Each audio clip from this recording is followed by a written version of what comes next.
sini kami dari kelompok 9 ingin mempresentasikan hasil diskusi dari kelompok kami, yaitu yang ada di ruang kolaborasi. Baik, sebelum kami mempresentasikan hasil diskusi kami, ada pepatah yang mengatakan tak kenal maka tak sayang. Maka kami ingin memperkenalkan diri terlebih dahulu. Perkenalkan, saya Harry Martin Simangunson, saya sebagai moderator sekaligus juga penyaji, dan rekan saya. Nama saya Nur Umi Saleha, saya sebagai penyaji. Nama saya Nining Sri Hartini sebagai penyaji. Baik, itulah perkenalan singkat dari kami. Di sini saya akan memulai dari yang pertama, di mana ada pertanyaan tentang apa tantangan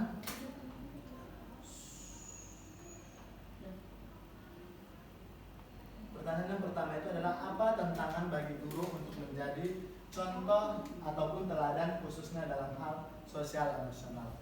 Nah, seperti yang teman-teman lihat di layar monitor, ada tantangan guru untuk menjadi contoh atau teladan khususnya dalam hal sosial emosional. Yang pertama itu harus mengenali emosi peserta didik yang berbeda-beda, sehingga guru perlu melakukan teknik ataupun pendekatan yang lebih dekat dengan peserta didik tersebut. Yang kedua, harus memberikan pemahaman.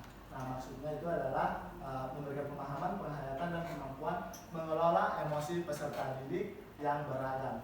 Dapat dilihat mulai dari lingkungan yang pastinya menimbulkan masalah yang berbeda. Yang ketiga itu harus menumbuhkan rasa empati kepada peserta didik terhadap sesama temannya. Yang keempat, dapat memberikan pemahaman kepada peserta didik yang memiliki karakteristik individualisme untuk membangun kerjasama dan hubungan yang baik sesama individu lainnya. Selanjutnya itu adalah dapat menanamkan pentingnya bertanggung jawab, karena peserta didik saat ini masih sangat kurang kesadaran mengenai tanggung jawab. Nah, setelah pertanyaan yang pertama, timbul pertanyaan yang kedua, yaitu kasus yang ada berkaitan dengan hal di atas berdasarkan pada pengalaman Anda mengamati proses belajar mengajar yang pernah Anda ikuti.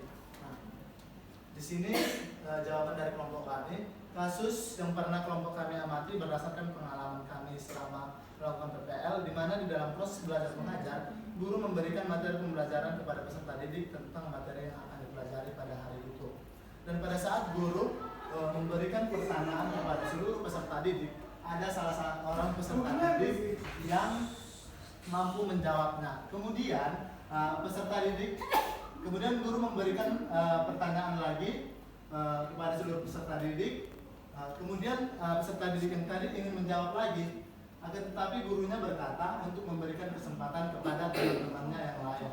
Nah, pada saat gurunya menunjukkan peserta didik yang lain untuk menjawab, peserta didik yang tadi itu mencari sebuah permasalahan terhadap temannya, di mana dia berkata kasar kepada temannya serta suka main tangan.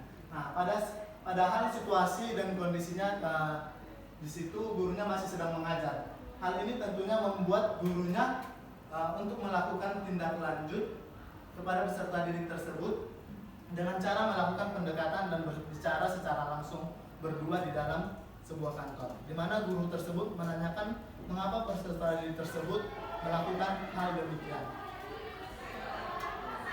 Ternyata setelah ditelusuri lebih lanjut, peserta didik tersebut memiliki latar belakang keluarga yang kurang baik, di mana ayah dari peserta didik tersebut suka main kasar juga kepada anaknya, dan ibu peserta didik tersebut juga sudah tidak ada, sehingga dia hanya memiliki ibu sambung. Dengan demikian dapat ditarik kesimpulan bahwa peserta didik tersebut kurang kasih sayang dari orang-orang terdekatnya, sehingga dia memiliki sosial emosional yang kurang baik, yang tidak dapat dikontrol dan mengakibatkan selalu mencari perhatian dari orang-orang dengan membuat permasalahan di dalam kelas. Nah, untuk yang pertanyaan yang ketiga akan dijelaskan oleh saudari ini. Terima kasih moderator. Nah, pertanyaan selanjutnya akan saya jelaskan. Di nomor 3, bagaimana sekolah bisa mendukung pembelajaran sosial emosional?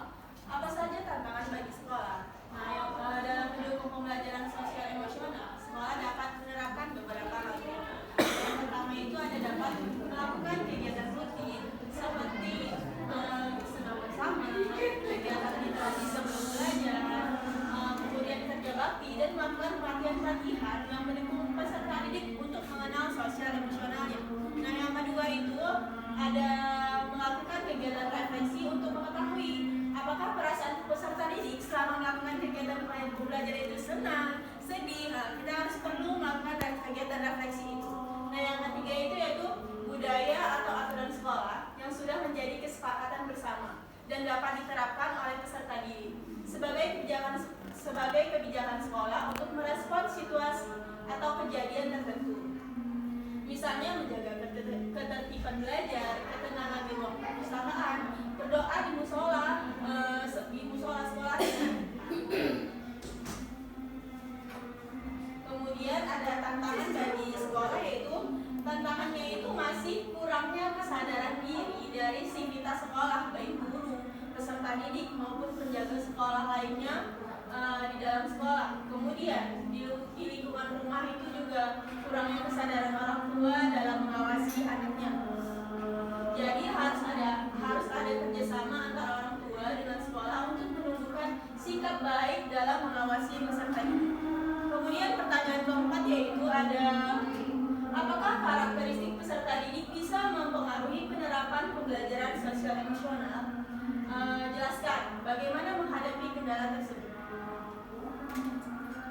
Jawabannya ya, karakteristik peserta didik bisa mempengaruhi penerapan pembelajaran sosial emosional karena karakteristik dapat menunjukkan pengenalan diri yang mereka miliki terkait kemampuan sosial emosinya.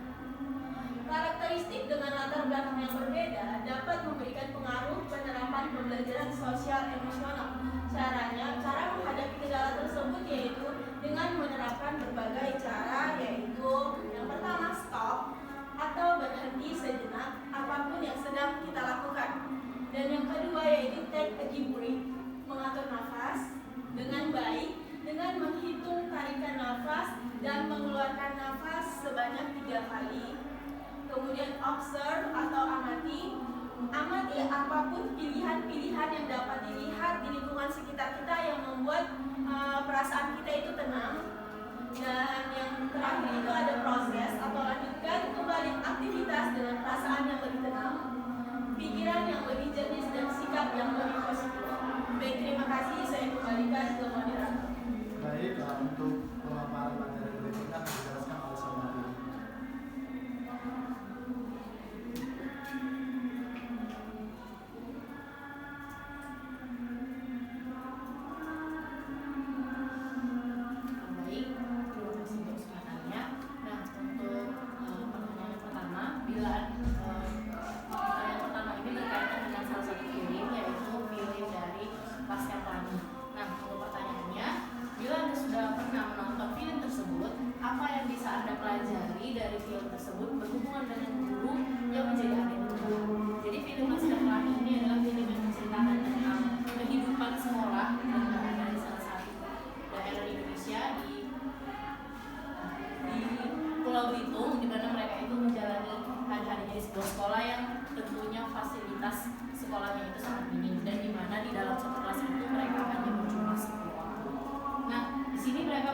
menghadapi berbagai masalah seperti termasuk kurangnya fasilitas pendidikan dan juga terancamnya sekolah tersebut akan dibubarkan.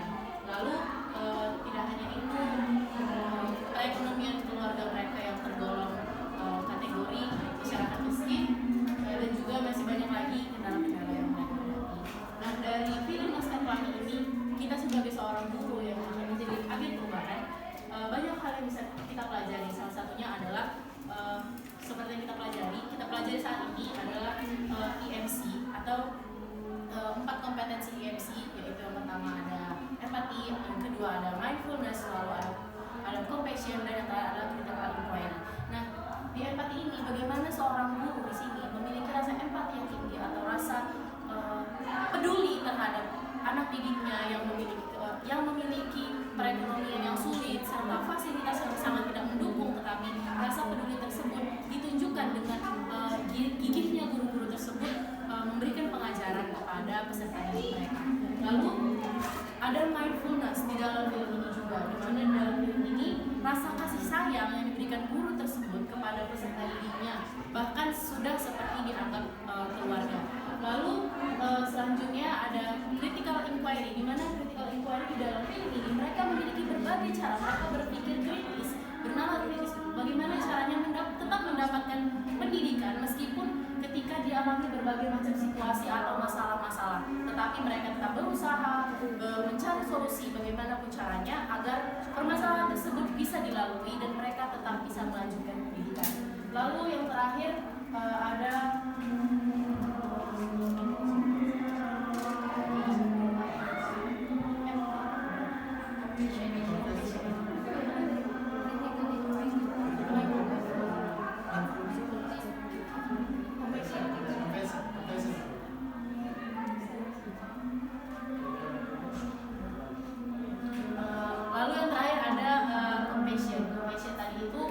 salah satunya adalah sama seperti sebelumnya, bahwa itu merupakan salah satu bentuk rasa kasih guru tadi, rasa kasih sayang guru tadi terhadap murid-muridnya. Lalu untuk pertanyaan nomor 2, Anda bisa menonton alternatif film lain yang berhubungan dengan guru sebagai agen perubahan, seperti salah satunya yang sudah kita tonton yaitu film Sekolah Rimba, di mana film ini menceritakan tentang perjuangan seorang guru yang tentunya sebenarnya dia ini tersesat lalu diselamatkan oleh penduduk setempat atau anak-anak setempat di situ. Dan ketika dia ketahui bahwa tempat tinggal yang ada di situ, yang ada di lingkungan tersebut ternyata pendidikannya sangat mungkin tidak ada pendidikan di sana, tertimbullah atau tergetaklah hatinya untuk menciptakan pendidikan di daerah pedalaman tersebut. Nah, di mana kita bisa lihat bahwa dari film tersebut bagaimana sikap IMC ini tadi diterapkan di mana sikap IMC tadi ini diterapkan, guru sebagai agen perubahan, dari empati, bagaimana empati seorang perempuan tadi atau buta tadi yang seorang guru, rasa pedulinya terhadap masyarakat di situ sehingga dia ingin sekali memberikan perubahan agar masyarakat tersebut tidak terus-menerus dibodohi oleh orang-orang yang berusaha untuk merebut wilayah tersebut. Nah, di situ ditunjukkan bagaimana guru tersebut memberikan rasa pedulinya dengan memberikan pendidikan kepada anak-anak yang berada di lingkungan tersebut. Lalu yang kedua ada mindful, ada compassion, rasa kasih sayang, di mana ketika guru tersebut sudah diusir oleh masyarakat di sana, tetapi anak-anak tersebut karena sudah timbul rasa kasih karena sudah terjadinya interaksi antara guru dengan peserta didiknya tadi, sehingga timbul rasa kasih, maka mereka ingin kembali guru tersebut mengajar mereka karena mereka merasa bahwa guru tersebut memiliki rasa kepedulian, memiliki rasa kasih sayang kepada diri mereka. Lalu ada critical inquiry, di mana guru tersebut berupaya untuk berpikir bagaimana caranya agar peserta didiknya atau masyarakat di situ tidak terus-menerus dibodohi dengan guru tersebut berdiskusi dengan pemerintah, dinas kehutanan setempat agar lingkungan mereka tidak ditebang pohonnya secara ditebang pohonnya dan tidak terus-terusan membodohi masyarakat pedalaman tersebut. Nah, di sini guru tersebut memiliki jiwa mindfulness. Beliau memiliki jiwa mindfulness, yaitu kesadaran penuh bahwa peduli, yang pertama peduli terhadap lingkungan setempat, peduli terhadap pendidikan, dan peduli terhadap masyarakat yang berada di lingkungan tersebut. Di mana di film itu guru tersebut sangat menjunjung tinggi bagaimana pendidikan dan juga hak-hak manusia yang berada di lingkungan tersebut. Lalu untuk pertanyaan yang ketiga ya, itu mungkin tadi sudah menjawab, di mana dari film Sekolah Rimba tadi ada beberapa hal yang tentunya dapat kita ambil manfaat, terutama dalam pembelajaran sosial emosional. Yang pertama, peduli lingkungan sekitar, lalu ada peduli terhadap pendidikan yang ada di pedalaman, sikap gotong royong, lalu juga ada mengikuti organisasi atau bagaimana adat istiadat yang berada di lingkungan setempat, lalu bertindak dan berpikir kreatif. Jadi guru tersebut tidak bisa mengajar dengan fasilitas yang lengkap, tetapi guru tersebut tetap berupaya untuk mengajar dengan fasilitas seadanya, agar yang penting tujuan dari pembelajaran apa yang ingin diajarkan tetap tercapai. Lalu mencintai alam, di mana dengan rasa kepedulian tadi guru tersebut tidak ingin hutan yang ada di pedalaman tersebut tidak ditebang. Lalu bersikap hormat dan saling menghargai. Mungkin segitu saja yang bisa saya sampaikan. Saya kembalikan kepada Bapak. Baik, itulah pemaparan dari kelompok ini. Jika ada teman-teman yang ingin bertanya, kami persilakan. Baik, kepada saudari Sylvia kami silakan. Kita break dulu.